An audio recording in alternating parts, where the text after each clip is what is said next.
Instagram. You make me want to hide in mummy's godi and cry. Instagram, you have convinced me that everyone's better than I. I'm always feeling bad after I use you. No matter what I do, I just have views few. You're optional, but I just cannot lose you. Because for the world you are my whole identity, so you must stay at the cost of serenity.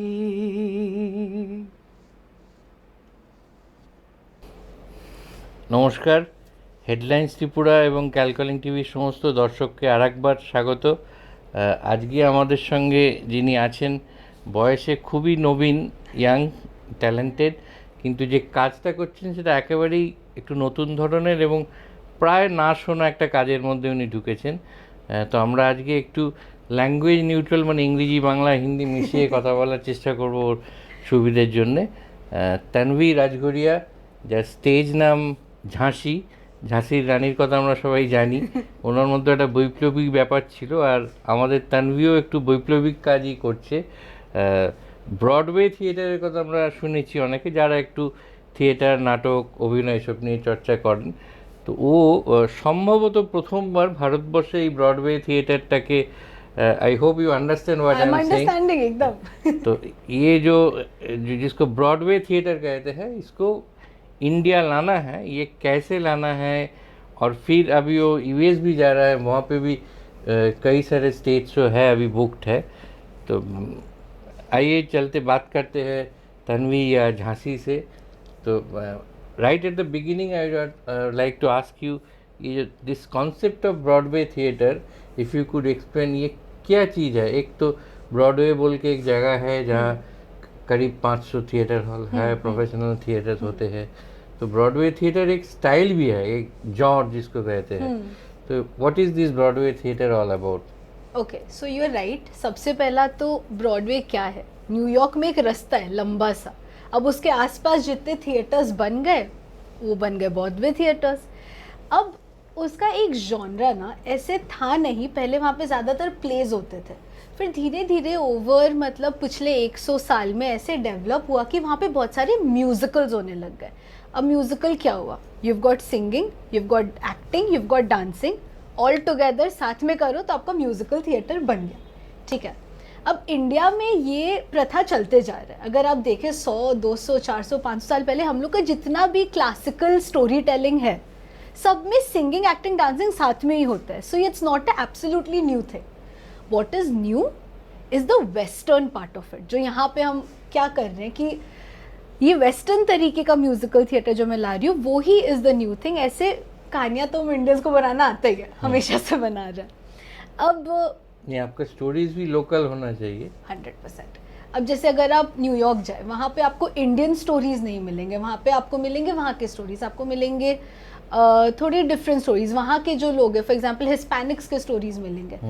But अभी जो अपना movie ना DDLJ, Dilwale Dulhania ले जाएंगे, उसका एक musical Broadway पे जाने वाला है बाय द एंड ऑफ 2023। अभी तक उन्होंने डेट नहीं अनाउंस किया है। सो धीरे धीरे वी आर सीइंग कि इंडियन स्टोरीज भी वहाँ पे जा रहा है। यस, बट म्यूजिकल थिएटर यहाँ पे आना, स्पेसिफिकली वेस्टर्न म्यूजिकल थिएटर यहाँ पे प्रॉपरली आना, वही एक टाइम टेकिंग चीज़ है। हाँ, वही चल रहा है अभी। तो how did you get attract to this new form of theatre? I mean, what was the trigger like? So you were initially starting in Kolkata, then moved to Singapore, I guess. So how did you get attracted to this?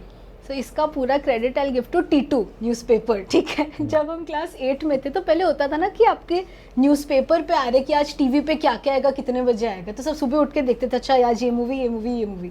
सो वही कर रहे थे हम एक दिन, and then ऐसा लगा कि इसे दिखा कि 3 बजे HBO पे फैंटम ऑफ द ओपेरा नाम का एक मूवी आने वाला है। तो कुछ आइडिया है नहीं, शाकालाका बूम बूम देखने वाले बच्चे थे हम, ठीक है देख लेते हैं क्या है। चलाया, that was the first time I saw musical and it was beautiful. जिस तरीके के उन्होंने म्यूजिक दिए, मतलब ऐसा लग रहा था कि मैं फ्लोट कर रही हूँ। वो क्लास 8 की बात है। अब हमेशा तो सोचा था जिंदगी में कि बनेंगे। कहाँ पे हुआ था? ये कलकत्ते में, स्कूल में थे, लक्ष्मी पसेगाना अकेडमी में पढ़ रहे थे, क्लास 8 में थे। उसके बाद उसी साल मेरा फैमिली गया यूरोप, लंदन ट्रैवल करने, ठीक है। अब लंदन में भी जैसे ब्रॉडवे में थिएटर्स है, लंदन में वेस्ट एंड करके एक एरिया है जहाँ पे ऐसे बहुत सारे थिएटर्स हैं। And Phantom of the opera वहाँ पे हमेशा से आई थिंक 35 ईयर्स से चले जा रहे हैं एवरी सिंगल नाइट। पेरेंट्स को कहा कि चलो देखते हैं, कुछ नया है, ट्राई करते हैं।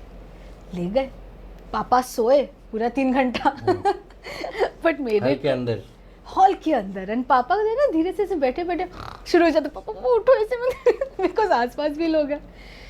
फिर पर मुझे मम्मी भैया को बहुत पसंद आया। एंड मतलब मेरे को पता नहीं क्या उस दिन चढ़ा अंदर कि जब परफॉर्मेंस के बाद वो जो प्लेयर्स थे वो लोग में से पैसे कलेक्ट करते किसी चीज़ के लिए। मैं गई एक जन के पास, like one day I will also perform here, बोल दिया।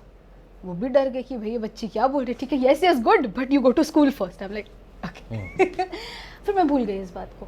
फिर क्लास 12 में गया, सोचा साइकोलॉजिस्ट बनेंगे ज़िंदगी में से, लोग तो थोड़ा समझते हैं, दिल समझते हैं लोगों का, ठीक है।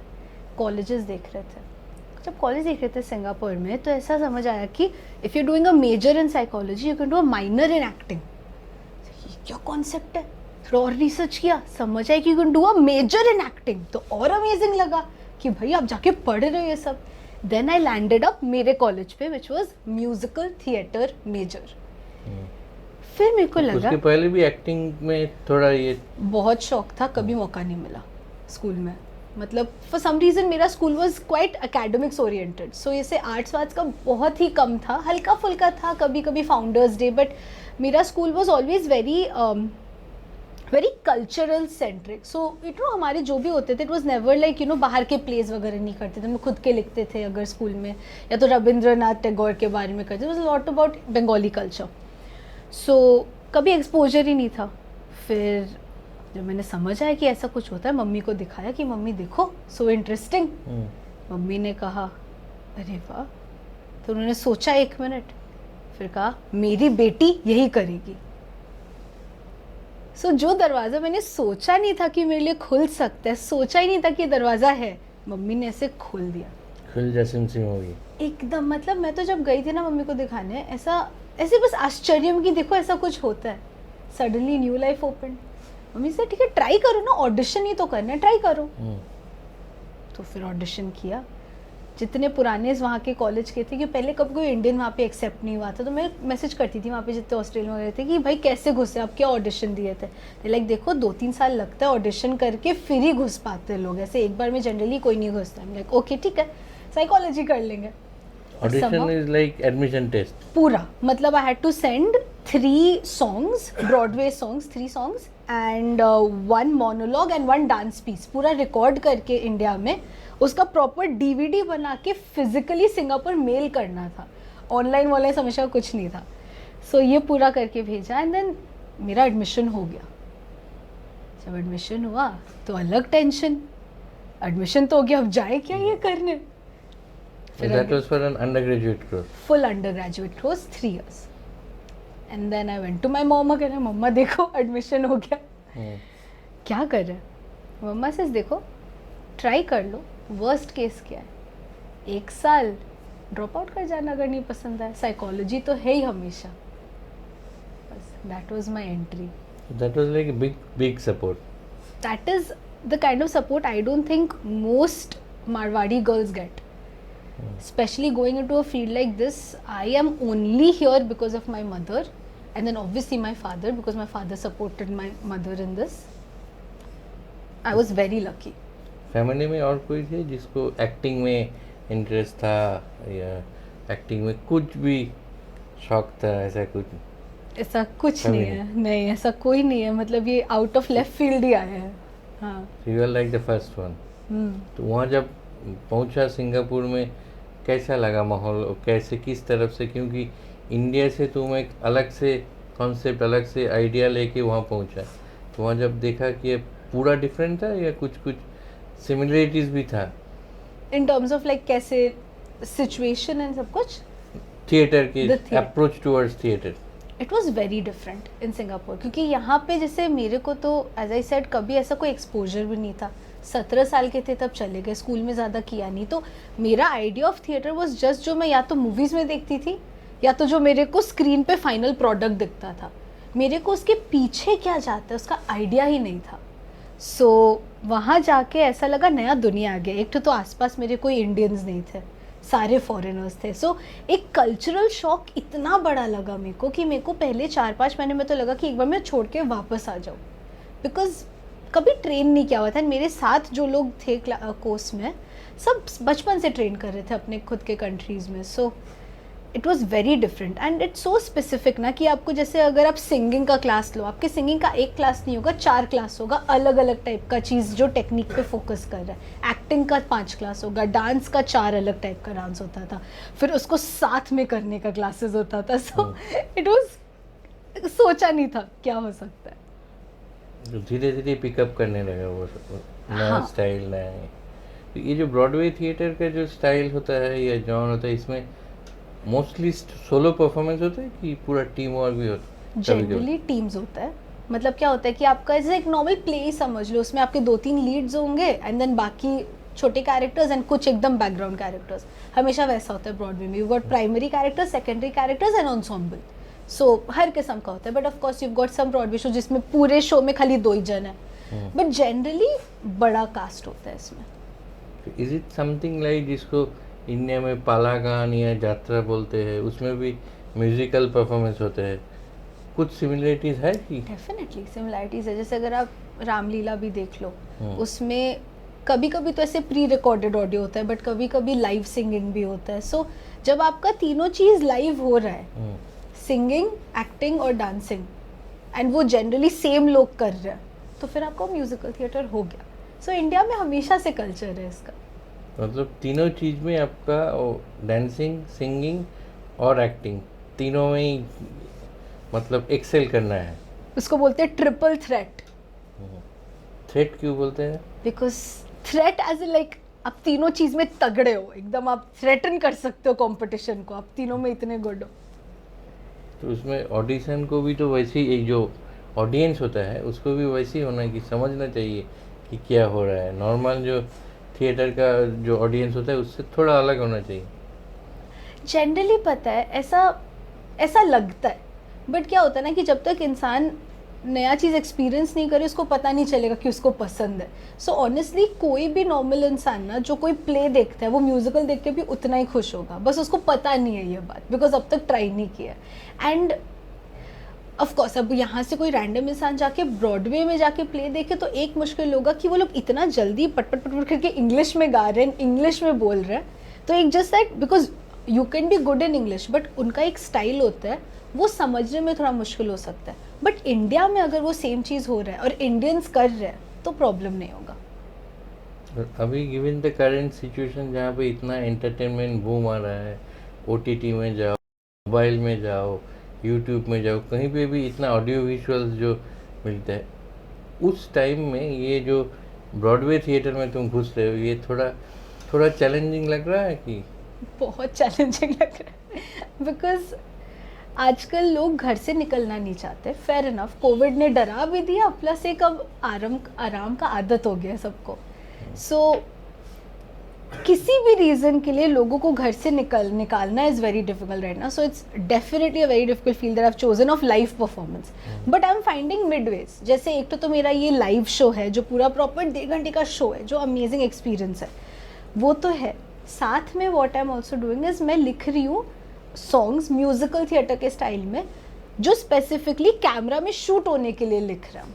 जैसे वो लाइव परफॉर्म नहीं हो सकता बिकॉज मतलब उसमें camera direction is in the song, ठीक है। जैसे फॉर एग्जाम्पल अभी नेक्स्ट मंथ बॉम्बे में ही हम जाके शूट करने वाले हैं एक सॉन्ग है जिसका नाम है we break up because of family reasons.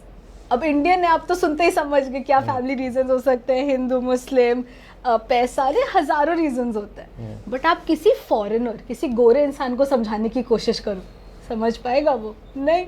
They be like no, just tell your parents that it's your life. नहीं साहब, यहाँ पे ऐसा नहीं होता है, ठीक है। सो ये कॉन्सेप्ट लेके मैंने एक सॉन्ग लिखा call we break up because of family reasons, जिसका कॉन्सेप्ट ये कि पूरा एक restaurant full of Indian people is explaining to one white person कि फैमिली रीजन से ब्रेकअप का मतलब क्या है। ठीक है, एंड ये पूरा ब्रॉडवे स्टाइल नंबर है, जैसे पूरे 20 जन एंड तक डांस कर रहे, सिंग कर रहे, फुल वैसा स्टाइल का नहीं, 6-7 मिनट का एक सॉन्ग, छोटा सा ऑलमोस्ट स्किट टाइप का है, जो लिखा है, जो अगले मंथ बॉम्बे में शूट कर रहा है। एंड मेरी डायरेक्टर इज प्रियंका बैनर्जी, जो है 26 साल की अभी, बट उसने काजोल को ऑलरेडी डायरेक्ट कर दिया, ठीक है। देवी नाम का एक शॉर्ट फिल्म उसने डायरेक्ट किया था। एंड मेरी जो कोरियोग्राफर है वो भी इनक्रेडिबल है, वो डांस वर्क्स, एक इंडिया बहुत बड़ा dance company all over India, उसकी वन ऑफ द हेड्स है। सो लकीली क्या हो रहा है ना कि जब कंटेंट अच्छा हो रहा है, मैं लोगों के पास ले जा रही हूँ, वो लोग रेसिप्रोकेट कर रहे हैं, सो सब घुस रहे साथ में काम करने के लिए। सो आपका क्वेश्चन सही है कि टाइम ऐसा है कि लोग आराम से घर पे रहना चाहते हैं, सो उसका भी तरीका है, तो उसके लिए ऑनलाइन काम कर रहे हैं। This is the next step of Broadway theatre. अभी इसको भी ऑडियो विजुअल बन रहा है, जो घर बैठ के या तो टीवी में या फिर कभी मोबाइल में भी आ जाएगा। 100%। जैसे ये सॉन्ग मोबाइल में ही आपको देखने मिलेगा, मोबाइल में। तो कुछ सुना सकते हो हमारे लिए, कैसे पैटर्न कैसे होता है, कुछ संग 2-3 लाइन? एकदम। सो जैसे ये we break up because of family reasons का हम सुनाते हैं। सो क्या इसमें कॉन्सेप्ट ऐसा है कि आपका एक टेबल है रेस्टोरेंट में, ठीक है। अब रेस्टोरेंट के टेबल पे 5 सीट है, जिसमें से एक खाली है, 2 जन इज द कपल जिनका ब्रेकअप हो रहा है, ठीक है। सो मैं लड़की होंगी एंड एक लड़का होगा साथ में, एंड 2 और फ्रेंड है। अब जैसे ब्रेकअप थीम का एक केक है, ब्रेकअप थीम का बलून है, ठीक है। जो 5वां सीट खाली है, वहाँ पे आया वो गोरा बंदा, वो देखा ये decor, I thought this was a joke, why are we really meeting? No, we really are breaking up, breakup हो रहा है। What, why, you guys are perfect for each other, तुम लोग 5 साल से साथ में, इंग्लिश में obviously. And I reply family reasons. बगल वाले सब रिपीट करते हैं family reasons, what does that mean? Then I start singing, oh my dear friend from a foreign country, it's not for cheating, it's not for death, no drifting apart, no one got on meth. The number one reason Indians lose their love is over something they have no control thereof. We break up because of family reasons. Boyfriend joins me. We broke up because of family reasons. It's an understated, underrated. And इसके बाद पूरा table join कर रहा है.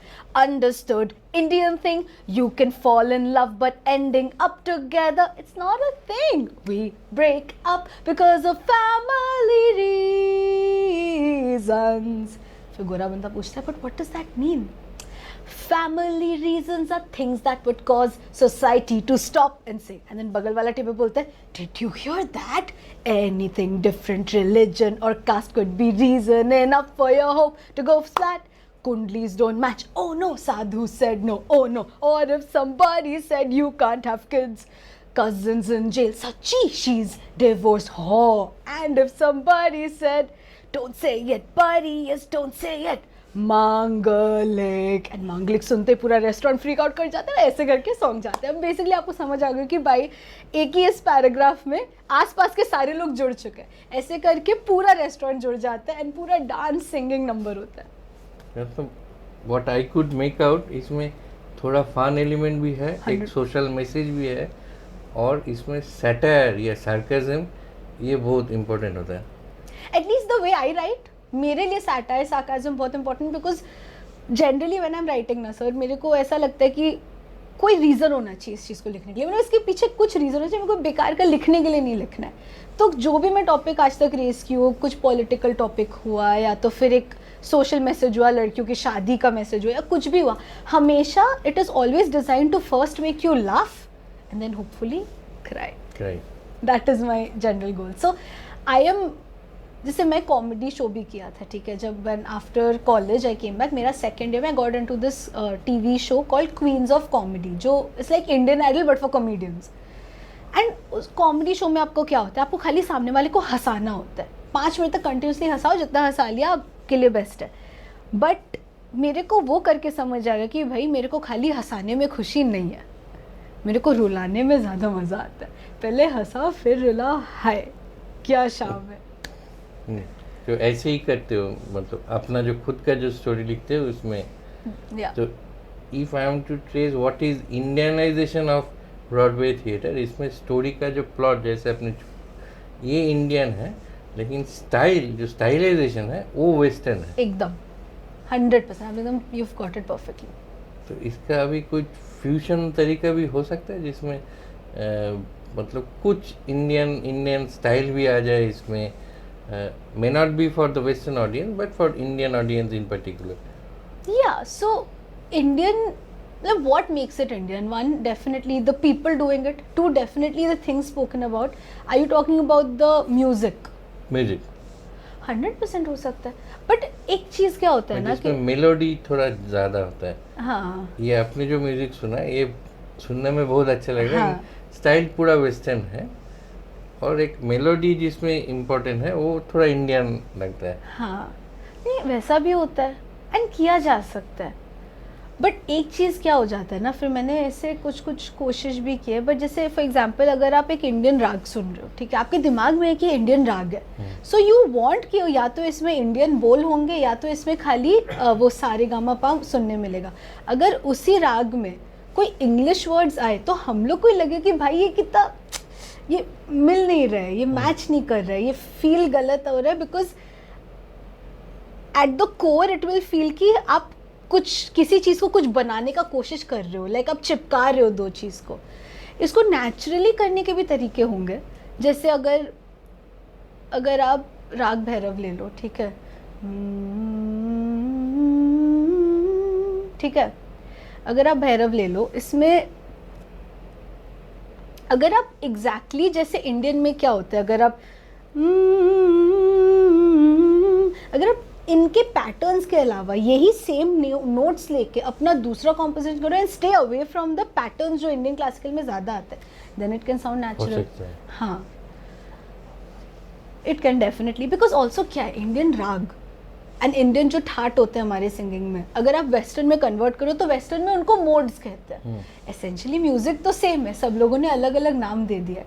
सो आप कभी कभी सुनोगे काफ़ी सारे वेस्टर्न सॉन्ग्स अचानक से काफ़ी इंडियन सुन रहे हैं, बिकॉज वो लोग को लग रहा है वाह हम लोग मोड्स यूज़ कर रहे हैं, बट एक्चुअली लोग खाली भैरव राग यूज़ कर रहे हैं, हम लोग को लगता है क्या बेसिक चीज़ है। So it's about how you use the notes, if you stay in that mood of a राग, सो हो सकता है। Most of the Tagore songs also have some Western influences, or it could be other way around also when they translated and sang it in maybe English. Yeah, It has a different connotation altogether. yeah, definitely. और एक taking the discussion to a new level, एक time था जो political satire India में बहुत ज़्यादा होते थे। एक जसपाल भट्टी जैसे एक्टर थे, वो बहुत पॉलिटिकल सैटायर को स्ट्रीट में जाके स्ट्रीट थिएटर करते थे। तो ये जो ब्रॉडवे थिएटर है ये सिर्फ जो क्लोज डोर में, या इसका कोई ऐसा फॉर्म भी हो सकता है जो स्ट्रीट में हो सकता है? स्ट्रीट थिएटर में कुछ एप्लीकेशन हो सकता है कि नहीं? स्ट्रीट थिएटर में क्या एक चैलेंज आ जाता है ना, इंस्ट्रूमेंट्स का, ठीक है, आपके पास ओके आपके डमरू रह सकते हैं, आपके परकशन इंस्ट्रूमेंट्स आराम से स्ट्रीट पे जा सकते हैं जो ऐसे शरीर पे लगा सकते हैं, बट जनरली अगर आप नुक्कड़ नाटक भी देखिए उसमें हमेशा सिंगिंग ज़रूर रहता है, बट सिंगिंग का क्वालिटी क्या रहता है? सिंगिंग उसमें जनरली सॉन्ग्स या तो शुरू में या तो बीच में या तो एंड में रहते हैं जस्ट एक मैसेज डालने के लिए। कभी भी नुक्कड़ नाटक में song is never the main माध्यम of story telling, but musical theatre में the story has to be told through the song. So the problem क्या होगा ना कि आपका ट्रैफिक आते आपको लिरिक्स मिस हो जाएगा, ये सब इश्यूज आ जाएंगे if you try to do musical theatre as a नुक्कड़ नाटक। मतलब लिटरली टेक्निकल इश्यूज है, नहीं तो थिएटर है कहीं भी हो सकता है। अगर आपको एकदम खाली सा एक क्वाइट सा एरिया मिले एकदम फील्ड के बीच में और साथ में आसपास 10-20 जन बैठ के सुन रहे तो क्यों नहीं हो सकता? आपके पास वो बैटरी वाले कीबोर्ड हो सकते हैं, एक कीबोर्ड और एक ये, या तो एक हारमोनियम ले लो, ज़रूर हो सकता है, but it's just the technical thing of it. जैसे आपने वो जो एक स्टोरी जो सुना है उसमें भी एक सोशल मैसेज था। अभी कई सारे ब्रांड्स जो होता है ना प्रोडक्ट्स या सर्विस का, इन लोगों ने भी एक्सपेरिमेंट किया to reach out to their target group with some theatre और theatrical formats, because in this way you can reach out to the target group in a much easier way, particularly if it is in the rural belt or suburban area. तो इसका भी कोई application हो सकता है Broadway theatre में? मान लीजिए कुछ प्रोडक्ट जिसका एक सोशल मैसेज होता है, ये मैसेज क्योंकि हर ब्रांड एक मैसेज देता है, तो ये मैसेज लेके भी बन सकता है, तब इसका एक कॉमर्शियल एप्लीकेशन भी बन सकता है, इसलिए मैं पूछ रहा हाँ बन सकता है। जैसे व्हाट इज म्यूजिकल थिएटर, आप एक स्टोरी को गाने से बोल रहे हो, ठीक है, क्योंकि आराम एड से में हो भी तो सकता है। म्यूजिक भी होता है, जिंगल भी होता है, एकदम थोड़ा एक्टिंग भी होता है। आराम से हो सकता है, डिपेंड्स कि जैसे आपका कंज्यूमर बेस क्या है, उनको एक तो क्या लैंग्वेज समझ आता है उस लैंग्वेज में लिखो, म्यूज़िक के थ्रू लिखो, तो लोगों को डेफिनेटली अगर कैची बना दो तो रहेगा दिमाग में। जैसे अगर आप देखें कोई भी टीवी का एक अगर आप सोचे, वो एक बचपन में आता था ना एक ऐड, मेरा बचपन था उस समय, गुड मॉर्निंग टीचर करके एक था ना, कुछ आता था। हाँ, गुड मॉर्निंग टीचर हाँ, बोल के गुड मॉर्निंग टीचर कुछ ऐड में आता था ना। सो एसेंशियली कोई भी आपका कैची सॉन्ग जो भी टीवी पे आ जाए किसी चीज़ का ऐड के लिए आता है दिमाग में, क्या है वो म्यूजिकल थिएटर ही है। सो आराम से ब्रांड्स का यूज हो सकता है depending on which way they wanted. Generally big 1.5 घंटे का शोज नहीं होगा, फिर then they will do targeted कि हमारा 2 मिनट का स्पेस है, एड स्पेस है, उसमें आप कुछ ऐसा क्रिएट करो म्यूजिक के साथ एंड हमारा मैसेज ये कुछ बनाओ, जैसे 100% हो सकता है। तब न्यू एवेन्यू भी खुल सकता है ना। हम जो नॉर्मली जो ऐड का फॉर्म देखते हैं उसके थोड़ा हट के एक नया तरीका अपना सकते हैं। 100%। जैसे मेरे को हमेशा से ना बचपन से अमूल बटर, अमूल चीज़ का बहुत शौक है, ठीक है। सो हमेशा से लगता था कि हाँ एक दिन अमूल का एक एम्बेसडर बनेंगे, और अमूल के लिए मैंने एक ऐसा जिंगल भी लिख दिया कि जिस दिन अमूल वाले लोगों से मिलेंगे ये जिंगल सुनाएंगे, बोलेंगे भैया आप ये खरीदो मेरे से और इसका ऐड बनाओ, ये अमेजिंग है। 100% हो सकता है। सुना है ठीक है। ये छोटा सा है, बहुत कैची सा है, ठीक है। I love Amul and it makes me happy. जब से मैं थी छोटी बच्ची खुशी only इसमें सच्ची। Amul, yes it makes me happy. Look at the butter, look at the cheese. Oh my God, the cheese. खा लो इसे पिज़्ज़ा या ब्रेड पे। डा डा डा डा कुछ था। डा डा डा डा। ये मिल गया, दिन बन गया।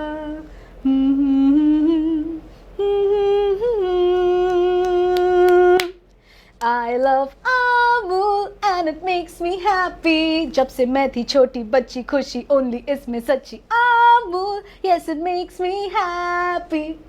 कैची ना? कैची। यही मैं पूछ रहा था कि ब्रांड के लिए कितना अच्छा बन सकता है, instead of just going to whatever we are being offered as advertisement, ये उससे भी बहुत अच्छा हो जाएगा। Like Amul, you have made it. That's a brilliant thing. In fact, I'm sure once their brand gurus and marketing gurus get to listen to this, they would also be drawn to these forms and formats. Hopefully. ऐसे ही तो अमूल का ad बहुत famous है, और they normally follow some satire, some sarcastical forms. Yeah, especially their billboards. Billboards. एक दिन के अंदर उनका नया छप जाता है न्यूज़ के मुताबिक। It's amazing. They're just waiting for some right opportunity. तो अभी जो तुम नेक्स्ट साल अगला साल यूएस जा रहे हो, वो किस व्हाट इज द पर्पस और ऑब्जेक्टिव है? Okay, so as I said कि मैं ट्रेन किया था एज अ परफॉर्मर, एंड वापस आने के बाद समझ आएगा कि कुछ है नहीं, then I started learning how to write. अब म्यूजिकल थिएटर का सॉन्ग्स लिखना वर्सेस कोई भी और पॉप सॉन्ग्स लिखना इज़ वेरी डिफरेंट। मतलब हम लोग का अलग ही तरीके का लिरिक्स होता है, अलग तरीके के पैटर्न्स होते हैं। तो मैंने 1 साल ना, मैं बॉम्बे चली गई थी, 2-3 साल बीच में काम किया, जब मैं प्रॉपर्ली रियलाइज़ की कि अब लिखना सीखना पड़ेगा। Then I came back to Calcutta. 1 साल I just taught myself, हर बुक लेके ऑनलाइन कोर्सेज करके म्यूजिकल थिएटर राइटिंग का। So then I became a better writer. अब फिर समझ आया, पता चला फिर कोविड के समय कि एक वर्कशॉप होता है न्यूयॉर्क में called the BMI lemon angle musical theatre workshop. अब उसका क्या स्पेशलिटी है ना कि 50 साल पहले उन्होंने बनाया था ये workshop struggling musical theatre writers के लिए, बिकॉज उनको एजुकेट करना प्रॉपरली यूएस में, if you wanted a musical theatre writing education, it was at least like $100,000 लग जाता था फीस वगैरह में, आर्टिस्ट लोग नहीं अफोर्ड कर सकते हैं। सो उन्होंने कहा कि चलो ठीक है, हम एक वर्कशॉप बनाते हैं जिसमें हम कोई फीस नहीं लेंगे। You can either apply as a lyricist, जो आप लिरिक्स लिखते हो, या तो आप कंपोज करते हो, ठीक है। आप वो सिलेक्ट करेंगे अराउंड 15 ऑफ ईच को, देन 2 साल तक आप न्यूयॉर्क में रहोगे। हर मंडे आप 2 घंटे के लिए मिलोगे, आपको नया असाइनमेंट्स मिलेगा। कि आप अगले हफ्ते तक इस चीज़ पे लिख के लाओ सॉन्ग, एंड एक कंपोजर और एक लिरिसिस्ट को हर बार पेयर कर देंगे, ठीक है। By the end of the first year आप एक 10 मिनट का फुल शो बनाते हो, end of the second year पूरा एक फुल म्यूजिकल बनाते हो। सो इस वर्कशॉप में मैं घुस गई। सो इसका audition was very difficult, 1 year long audition process था, because again it's a free thing, तो दुनिया के हर एक इंसान अप्लाई करता है। सो इसमें घुसना was I think one of the most difficult things I have done. I just got accepted to that. So उसी का फाइनल राउंड ऑफ ऑडिशंस के लिए अभी मैं न्यूयॉर्क गई थी। Final round has to be face to face, so I will be going for that next year. तो जैसे आपने बोला कि ये वर्कशॉप बहुत इंटरेस्टिंग होगा और अट्रैक्टिव भी होगा, तो वैसे ही कुछ यहाँ पे भी करने का कुछ कोई डिज़ायर कोई है मन में? क्योंकि यहाँ मान लीजिए अभी तुम अकेले सिंगापुर जाके कोर्स करके आई हो, और भी तो होना चाहिए, तुम्हारा भी तो खुद का टीम होना चाहिए, इसके लिए ट्रेनिंग ज़रूरी है। तो ट्रेनिंग के लिए कुछ है, anything at the back of your mind? Definitely, like you know मैंने कोशिश किया वर्कशॉप्स कराने का, एंड इधर उधर लाइक यू नो जब शोज करती तो लोग का बहुत इंटरेस्ट आता है, but then I don't know somehow because it's so different and it's so new ना, it's just not finding its footing. Like लोगों को लग नहीं रहा है कि this is something they want to learn right now, because उनको enough दिख नहीं रहा है आसपास। सो आई फिगर्ड कि once I start producing enough कि लोगों के दिमाग में आने लगे, लोगों को बहुत दिखने भी लगे, and it becomes a more popular thing, then it makes sense to teach people, because then they'll want to learn. So definitely teaching का है, and I would love to have a crew India में, मतलब कितना अच्छा रहेगा, but I think that has to happen sometime. थोड़ा मैं और सीख लूँ, थोड़ा और बड़ी हो जाऊँ तब। क्योंकि और एक दूसरा चीज़ भी होगा, कॉमर्शियल एस्पेक्ट, ये भी लोगों को समझना है कि if someone pursues this course, undergoes this, then he or she will also have a future. Yeah. ये भी लोग दिखना चाहेंगे। इसके लिए भी अगर तुम एक रोल मॉडल बन जाओ कि ये सिंगापुर से ये कोर्स करके आई है, यूएस में ये करके, फिर देखिए ये ऐसा बन गया, उसके बाद लोगों people will get more attracted to pursue this courses. या होप यही है। तो अभी मान लीजिए 2 साल 3 साल में कुछ टाइम फ्रेम मन के अंदर चल रहा है कि और 2 साल मैं सीखूंगी, उसके बाद ट्रेनिंग या वर्कशॉप इसमें ध्यान दो? सो आई एम थिंकिंग जैसे अभी 1 साल तो अभी I am just going to continue doing my shows अभी कैलकाटा में, एंड देन ये ऐसे शूट्स और करते रहेंगे, फिर उसके बाद न्यूयॉर्क चले जाएंगे, and in the mean time ना I am also writing a musical एक न्यूयॉर्क बेस्ड कंपनी के साथ अभी, they helping me develop it Mahabharat के ऊपर, ठीक है। सो क्या होता है ना, एक म्यूजिकल लिखने में 4-5 साल लग जाता है ढंग का। सो आई थिंक अगला 4-5 साल मेरा राइटिंग कंपोजिंग फिर कुछ एक बन जाए, which is a tangible thing, कि देखो तुम ऐसे पढ़ोगे और ऐसे करोगे तो तुम भी ऐसा क्रिएट कर सकते हो, देन इससे शोज करके ऐसे पैसे आते हैं। So I think it will take me another 5-6 years at least to get to a place where you know now I can start expanding and getting people also interested. So this work which you are doing on Mahabharata, this will be shown in US or? पता नहीं, देखते, अभी तो एकदम starting of development phase में है, but hopefully मतलब yes, because I am developing it with a New York based Indian theatre company, it will be shown there because English में रहेगा पूरा, but also India definitely, because अपना कहानी है। So अभी तक जो किया मोस्टली इन इंग्लिश और in Hindi English mix? Hindi English mix is generally what I do, because English खाली रखने से एक सेक्शन ऑफ ऑडियंस ही एक्सक्लूडेड हो जाए। या और महाभारत कैसे इंग्लिश में हो रहा है? That I will probably be doing mostly English, मतलब 98% तो इंग्लिश रहेगा ही, 2% महाभारत तो इज ह्यूज, इसको थोड़ा so it will be not be the whole show, it will be like a concept from the show, वैसे करके। तो इसमें आपका फोकस कौन सा होगा? महाभारत में तो कई सारे चैप्टर है, कई सारे थीम्स है, उसके अंदर सब कुछ है। या so what is the thing that attracts you most? as of now Draupadi attracts me a lot, so something focused around her is what we're developing. And that will be musical also? 100%, like full musical. Right now I'm thinking of it as hopefully by next June I'll have a show ready, in the sense ki first round of shows I'm thinking of it as like a Mahabharat concert, not a proper stage show but like a concert के हिसाब से कि हर एक character का एक song है, वैसे करिए कुछ थोड़ा। So that's gonna take I think the first year of development, and then क्या होता है म्यूजिकल थिएटर में, तुम लिख तो दिए but the main thing is the rewrite. So once that is done then we'll decide कि ओके अब इसको और कैसे अब और स्टेज स्क्रीन प्ले में स्टेज प्ले में कैसे करें. So that's the first For this type of stories, what comes first, the music, then the dialogue script, or first the script dialogue, then the music? But definitely first the story, like you need to know what you're writing about, ठीक है, because as I said कि आपका lyrics में story ही तो बता रहे, तो if you know your story ना, then उसके बाद आपके दिमाग में जो भी पहले आता है, मेलोडी पहले आता है या लिरिक्स पहले आता है. बट जनरली म्यूजिकल थिएटर ना अकेले नहीं लिखा जाता है, वो 3 जन का टीम लिखता है. एक जन ट्यून कंपोज करता है, एक जन लिरिक्स लिखता है और एक जन पूरा स्टोरी को शेप करता है और डायलॉग्स लिखता है. अनफॉर्चुनेटली यहाँ पे सब कुछ मेरे को अकेले करना होता है अभी, but that's another reason why वो न्यूयॉर्क वाला workshop is so good, because आप या तो लिरिसिस्ट हो या तो कंपोजर हो and then you collaborate with different people. Musical is a very collaborative art form. It was really fascinating talking to you. একটু দর্শকদের বলবো যে যেটুকু আমরা তানভি বা ঝাঁসির সঙ্গে কথা বলে বুঝলাম, আগামী দিনে কিন্তু এই যে একটা নতুন ফর্ম থিয়েটারের বলুন বা অভিনয়ের বলুন, এটা জনপ্রিয় হতে পারে, সম্ভাবনার দিক থেকে সেরকম রয়েছে ভীষণভাবে. কারণ আমরা বিজ্ঞাপনের দিকটা দেখলাম, এটাকে যদি এক্সপ্লোর সিরিয়াসলি কেউ করে একটা নতুন অ্যাভিনিউ খুলে যেতে পারে.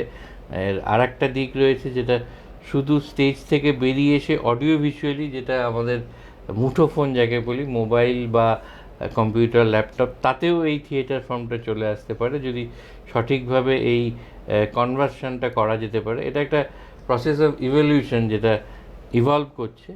I am sure with young talent like Tanvi আর ঝাঁসি এই ফর্মটাও এগিয়ে যাবে, এবং ওর সঙ্গে কথা বলাটা যতখানি fascinating, I am sure next time when she comes back from the US আরও নতুন কিছু শিখে আসবে. এবং আলটিমেটলি আমরা আমাদের দেশেও, ও কলকাতারই মেয়ে, কলকাতার বুকে এবং দেশের অন্য প্রান্তেও এই নতুন যে ধারাটা, এই ধারাটা অনেক বেশি সাফল্য পাবে এবং মানুষ এটাকে গ্রহণ করবে, অ্যাকসেপ্টেবল হবে আর কি. আমাদের সঙ্গে কথা বলার জন্যে অনেক অনেক ধন্যবাদ. Many thanks. Thank you for having me. Thank you sir.